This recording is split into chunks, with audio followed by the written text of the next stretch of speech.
What would you think if I told you about a man who is not just a man, but the Son of God?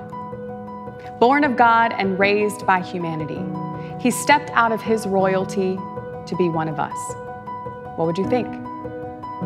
What would you think if I told you that this man was baptized by his ragamuffin cousin in a river, but his heavenly Father watched and said, "This is my son, and I am pleased with him." And the Spirit came down like a dove and rested on him. What would you think?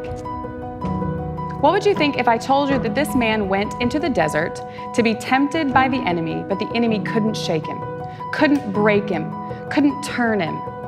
This man, Jesus, came out stronger, came out bolder, came out ready to serve and save a world who would not know what to think.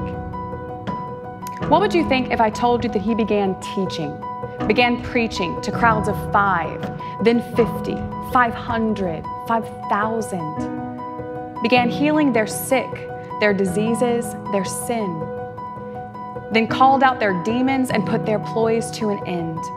He fed them all with 5 loaves and 2 fish and had leftovers to spare as he told them about the kingdom and how they could get there. What would you think?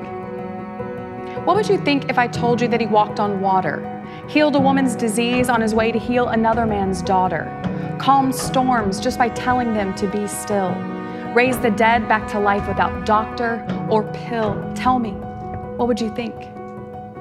Those that followed him wondered, how can we be sure? But they kept watching and learning and yearning for more. Day after day and miracle after miracle, the spiritual conquered the sin of the physical. What would you think?